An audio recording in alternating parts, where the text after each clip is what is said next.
Hello everyone, welcome to the course Design and Analysis of Algorithms. You are watching Knowledge Spade.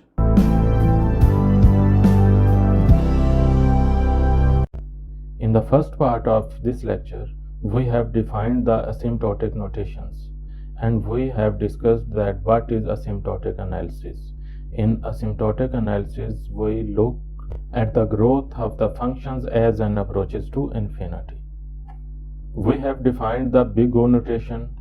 In big O, we say that f of n is equal to big O of g of n when the function g of n is greater than or equal to the function f of n. That is, the function g of n will dominate the function f of n. Similarly, we have defined the function omega where the function f of n will dominate the function g of n after a certain point that is called n naught point. And when the function f of n is greater than or equal to g of n when g of n is multiplied by some constant c1 and the function f of n is less than or equal to the function g of n when the g of n is multiplied by some other constant, then we say that f of n is equal to theta of g of n. So we have defined these three notations. In this lecture, we will look at some interesting examples so that we can properly understand the concept of these definitions. So let's start. Before we will start, let's look at some commonly used functions in asymptotic analysis. These functions are represented in increasing order from left to right. So in this case, the function c, that means a constant function. In asymptotic analysis, it is most of the time represented as big O of 1 instead of big O of c. C means some constant, and when we use asymptotic analysis, we instead of c we write 1, big O of 1 or theta of 1 or omega of 1 whatsoever. So this is the smallest possible function for any algorithm. The second smallest function is the log of n. The next one is log of n. So remember that log of n is smaller than log of n. You can write it as log of n is less than log of n, and this is obviously less than square root of n, and this is again less than n, and so on. So this is how these functions are represented over here. So look over here, the function n raised to power k is some constant, that is a polynomial. Up to here, the time complexity of an algorithm will be a polynomial time algorithm, and after that the time complexity will be exponential. So over here, n raised to power k, whatsoever the value of k, it doesn't matter, this function is always less than 2 raised to power n. In other words, the growth rate of this function is higher as compared to the growth rate of this function, and it doesn't matter that how large value of k. Similarly, the exponential function 2 raised to power n is less than the factorial function, that is n factorial. Therefore, the growth rate of exponential function is always less than the growth rate of factorial function, and similarly, the growth rate of factorial function is less than n raised to power n. So these are the functions that are commonly used in complexity analysis. Let's take an example of a set. As shown over here, a set A has 5 elements, that is 1, 2, 3, 4 and 5. So we can define the upper bound for this set and lower bound for this set. 6 can be an upper bound for this function, because there is no element in this list which is greater than 6. Therefore, by definition, 6 is an upper bound for this set. Similarly, a number 0 or -1 or -2 or any other such number can be a lower bound for this set, because there is no element in this set which is smaller than this or this or this. So any one of these or any smaller number which is smaller than these numbers can be a lower bound for this set. Now the 5 is also an upper bound for this set because there is no element in this set which is greater than 5, and this upper bound is called the least upper bound for this set because there exists no element smaller than this which can be an upper bound for this set. Similarly, the 1 can be a lower bound for this set. 1 is lower bound for this set because there is no element in this set which is smaller than 1, but the 1 is the greatest lower bound for this set. So hopefully you are now clear about the upper bounds and lower bounds for a set. Now take another example. Suppose that there is a set B and it has, suppose that, only one element, that is 5. In this case, any number which is greater than or equal to 5, any number, suppose that x, which is greater than or equal to 5 can be an upper bound for this set. For example, 6 can be an upper bound for this set. For example, the 7 can be an upper bound for this set. 8, suppose that 10 million can be an upper bound, and so on. Any number which is greater than 5 can be an upper bound for this set, and even 5 can also be an upper bound for this set because there is no element in this set which is greater than 5. Similarly, any number, suppose that y, any number y which is less than or equal to 5 can be a lower bound for this set. For example, 4, 3, 2 or any negative number. All these numbers can be lower bound for this set, and similarly 5 is also a lower bound for this set because there is no element in this set which is smaller than 5. Therefore 5 is a lower bound, but this is the greatest lower bound and this is the smallest or least upper bound. Now look at these two inequalities. These inequalities are similar to the inequalities we have discussed in the definition of big O and omega. Basically, this inequality was discussed in the definition of big O, and this inequality was discussed in the definition of omega. Now, what is theta? For a function, if both conditions, this condition and this condition, are true, then if we combine these two inequalities, for example, how we can combine these inequalities? We can say that y is less than or equal to 5 and 5 is less than or equal to x. So this is the condition for theta. Basically, the asymptotic notations like big O, omega, theta, these notations cannot be used for sets. We use this example just to elaborate the concept. Let's take our first example, that is f of n is equal to 2n plus 5. The question is that whether f of n is equal to big O of n or not. So this is our question, whether this is true or not. So we have to prove that whether this statement is true, that whether the function f of n belongs to this class of complexity or not. Now let's look how we will prove that this is true. Consider 2n plus 5. This function will be less than or equal to 2n plus 5n, and this will be true for all n greater than or equal to 1. For the value of n is equal to 1, the left hand side of this inequality will be 7 and the right hand side of this inequality will also be 7. Therefore 7 is equal to 7. But when the value of n will be greater than 1, suppose that it is 2, then this function, the left hand side will be equal to 9 and the right hand side of this inequality will be equal to 14. Therefore 14 is greater than 9, and so on. Whatever the value of n you will use, it must be greater than 1, greater than or equal to 1. This inequality will be true. This can be written as 2n plus 5 is less than or equal to 7n. Now remember the definition of big O. If we take this as constant c, this as g of n, and as you know, this is the function f of n. So we can write that f of n is less than or equal to C g of n, where C is 7 and g of n is n. For all n greater than or equal to 1, where 1 is n naught basically.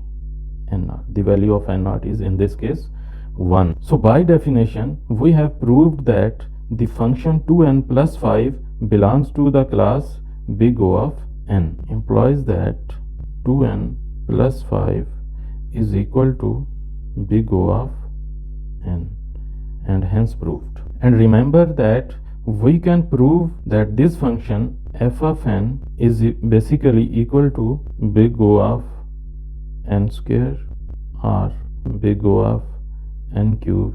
In fact, any function which is greater than this function, that is n, can be the upper bound of this function. As we have discussed in the definition, the big O represents the upper bound of a function. So as n is the upper bound of this function, similarly n square can also be the upper bound, and n cube, and any function which is greater than this can be the upper bound of this function. For example, if we want to prove this one, you can write this inequality once again. For example, 2n plus 5 will be less than or equal to 2n square plus 5n square for all n greater than or equal to 1, and this can be equal to 7n square. So we have proved that 2n plus 5 is basically less than or equal to 7n square, where 7 is constant C and n square is our g of n in this case.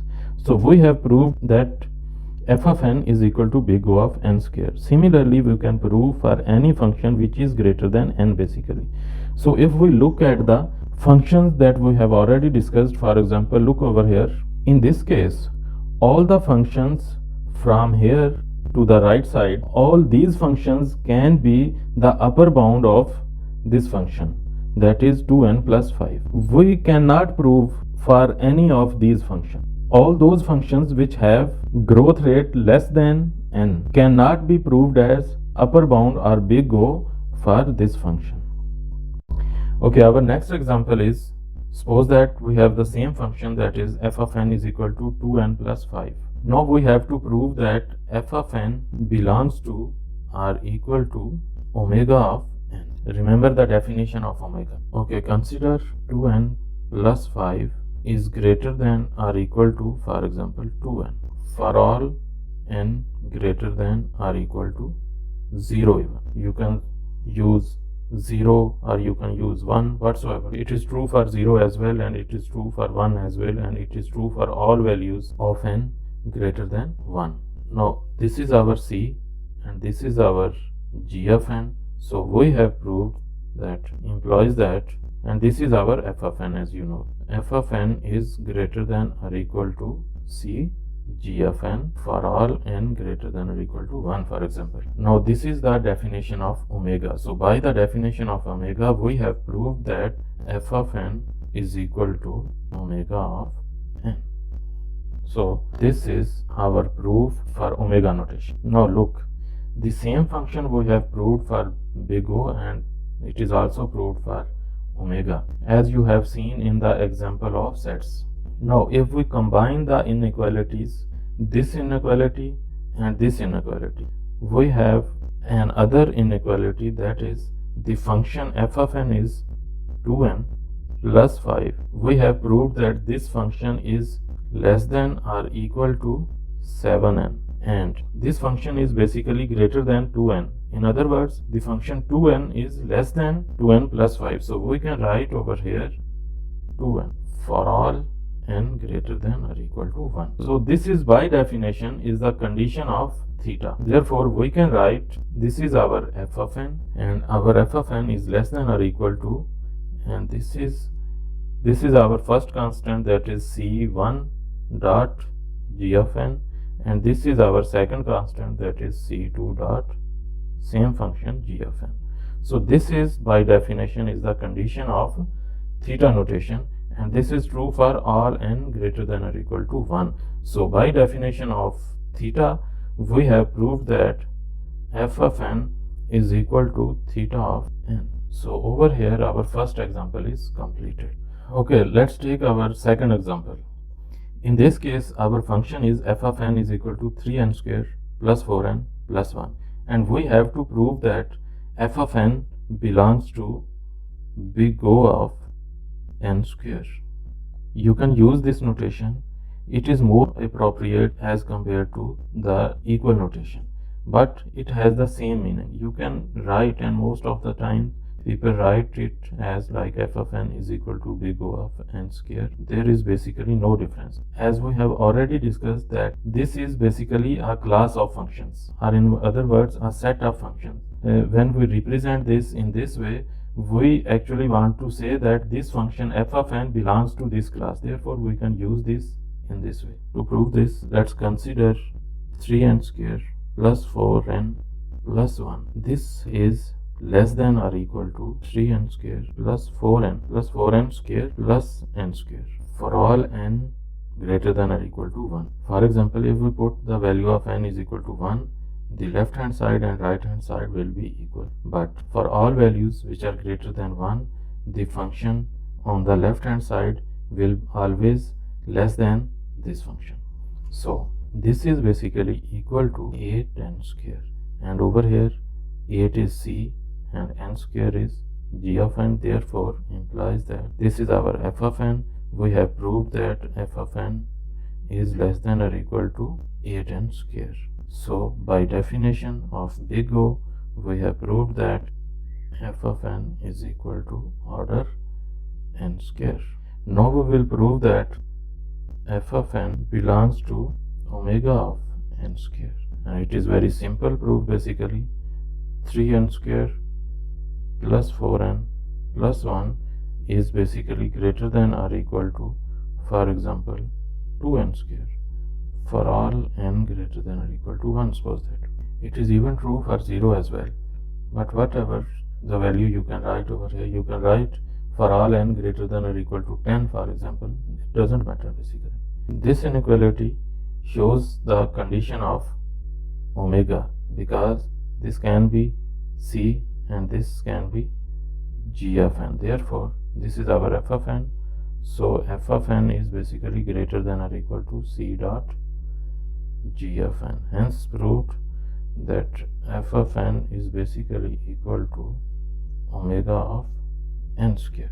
This inequality and this inequality, or in other words this inequality, you can combine these two inequalities in this way. For example, this is our f of n, 3n square plus 4n plus 1. This function is basically greater than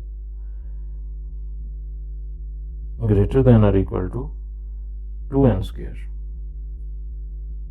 and this function is basically less than or equal to 8n square. So this is our c1 and this is our c2. This is our f of n, and this function over here and this function over here, this is g of n basically. So by the definition of theta notation, we have proved that f of n is equal to theta of n square. Now let's consider whether we can prove that f of n belongs to big O of n. In other words, for this function, whether this be an upper bound.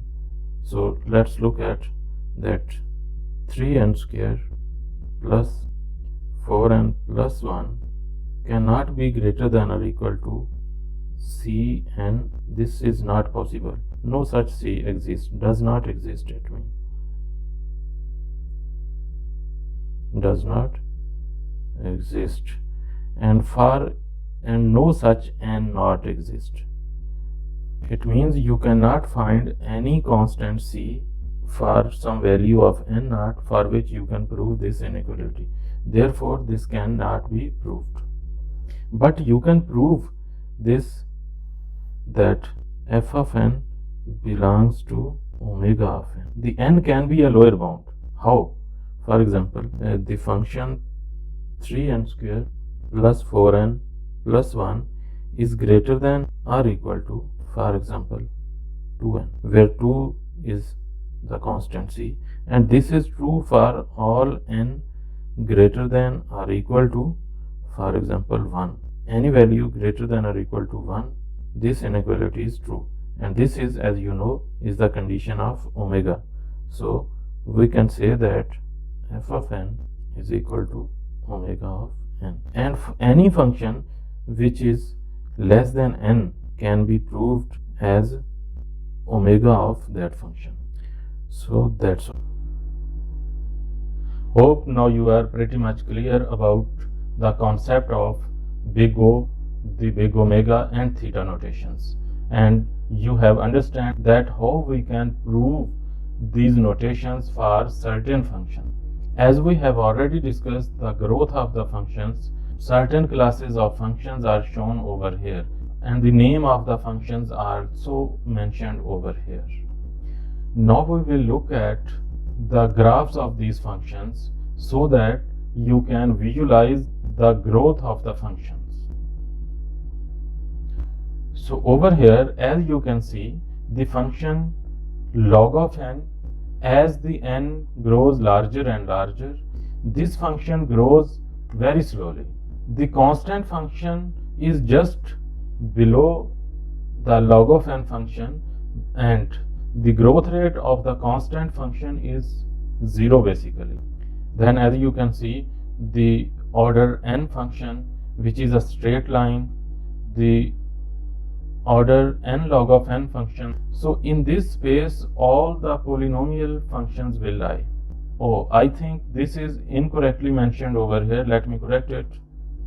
It is basically exponential function, that is 2 raised to power n, and then as you can see over here it is the factorial function, and you can also mention the n raised to power n over here. So this is how the functions grow as the n grows larger and larger. So next we are going to prove that any polynomial of degree k is belongs to big O of n raised to power k. We will prove this. So let's see how we can prove this. Suppose our function f of n is equal to a polynomial of degree k, where the n raised to power k have a coefficient bk, the n raised to power k minus 1 have the coefficient bk minus 1, and so on. N raised to power 1 has the coefficient b1 and the constant term b0. First of all, we will suppose that the absolute values of these coefficients are represented by ai's. So b mod of bi is equal to ai. If we replace all these coefficients with ai's, we can write that f of n is less than or equal to this. It is the same polynomial, but all the coefficients are positive now. If all these coefficients are already positive, then f of n is equal to this. There is no difference. But if there are some negative coefficients, and when we will make those coefficients positive, this side will be greater than this one. Now the right hand side can be written in the form of summation, where the summation will run from I is equal to 0 to I is equal to k. Look, there is no difference between this and this. Suppose we will put the value of I is equal to 0, then n raised to power 0 will be 1 and ai will be a0, and this ak will be cancelled with this one, and we will left with a0 only, that is this term. And when we will put I is equal to k, this will be n raised to power k. Now the n raised to power k will be cancelled with this one, and this coefficient will become ak, and this term will remain, and therefore we will left with ak n raised to power k, that is this term. Similarly, you can check for the other terms as well, so that you will get a strengthened belief on this term that it is true. That is, in other words, this one and this one has no difference. Now if you remove this multiplier, as you know, this multiplier is basically less than or equal to 1. If the value of I is equal to k, then n raised to power k over n raised to power k will be equal to 1. For all other values of I, this will be less than 1. And if we remove a multiplier that is less than 1, the resultant will be greater. Therefore, we have this side is greater than or equal to this side. Now, this is simply can be written as c n raised to power k, where c is equal to summation of ai. As all ai's are constants and their summation will also be a constant, therefore, now what we have proved that f of n is less than or equal to c n raised to power k. So this is our constant and n raised to power k is our g of n. Therefore, we have proved that f of n is equal to big O of n raised to power k. Let's look at another interesting example. Which of the following two functions is larger by order of growth? The functions are 1 over 3 raised to power n, and the second function is a constant, that is 17. So first of all, we will check whether 1 over 3 raised to power n belongs to big O of 17. That is, in other words, can this function bound this function from above?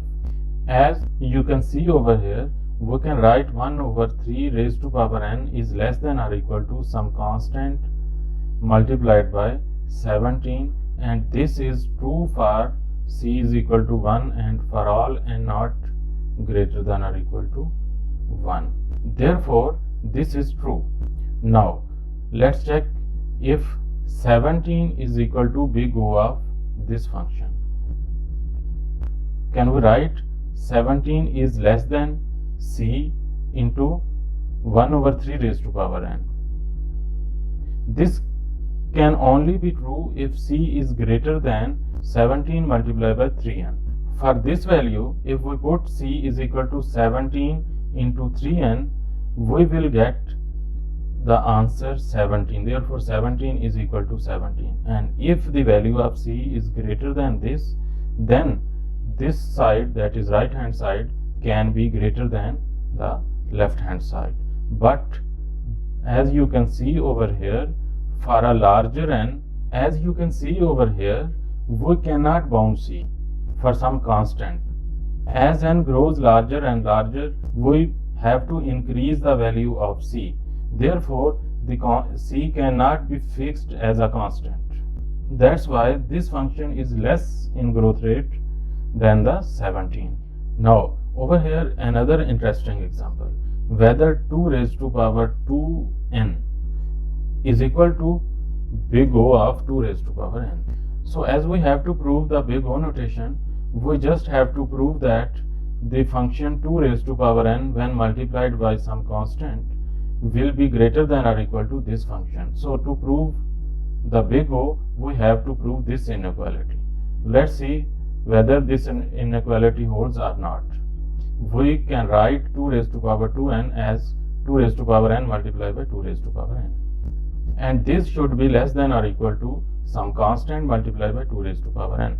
But as you can see, this is impossible. This inequality holds only if c is greater than or equal to 2 raised to power n. But once again, as you can see, we cannot bound a c to a constant. That is, as the n grows larger and larger, or as n will approaches to infinity, the c must have to approach infinity. Therefore, we cannot make c as a constant. So therefore, this is not true basically. In a similar way, you can prove for various functions that whether those functions belongs to a particular complexity class or not. So next we are going to explain that these different complexity classes makes a huge difference when the algorithms are basically implemented on computers. So let's look at this example where we are considering two sorting algorithms. The first one is merge sort and the second one is insertion sort. Insertion sort we have already discussed. It is an order n square algorithm. The merge sort is not discussed yet. We will discuss this algorithm in detail and we will also analyze this algorithm in our coming lectures. The merge sort is a order n log of n algorithm. But The constant for an insertion sort is usually a small constant, but for the merge sort, the constant is a larger constant basically. We suppose that C1 is equal to 2 and C2 is equal to 50. And we consider the value of n as 10 million. Suppose we implement these algorithms on two computers. The first computer is computer A and the second one is computer B. And we suppose that the computer A is much faster as compared to the computer B. Computer A basically executes 10 raised to power 10 instructions per second, while the computer B is pretty much slower as compared to this, and it executes only 10 raised to power 7 instructions per second. That is, the computer A is 1000 times faster as compared to the computer B. Suppose we implemented the insertion sort on a faster computer and we implemented the merge sort on a slower computer. So let's see, when the value of n is equal to 10 million, how much time will be required to sort an array of 10 million elements. We will put n is equal to 10 million over here and over here.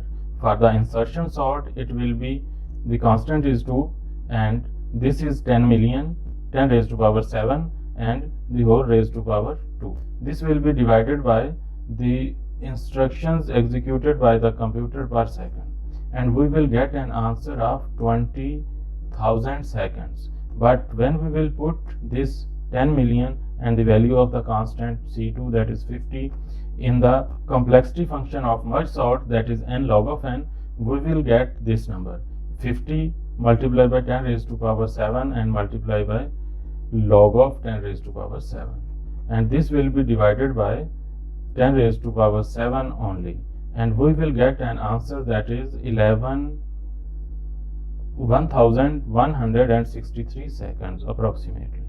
This is equal to 5.5 hours or even greater than 5.5 hours, but this is equal to less than 20 minutes time. Imagine that how a good algorithm can perform better even on a slower computer. Suppose that both the computers have the same speed. Now consider, if we put 10 raised to power 7 instructions per second over here, the answer over here will be 20 million seconds, which can be divided by 60 multiplied by 60 to get the hours, and if we divide it by 24 to get the days, the number of days probably more than 200 days, 220 days, more than 220 days probably, I think. So about 7 to 8 months will be required to sort an array of size 10 million. But this algorithm with the same speed can sort this array of 10 million in just less than 20 minutes. Therefore, an efficient algorithm impact a lot. If the algorithm is not efficient, even a supercomputer cannot perform better at all. So that's all for today.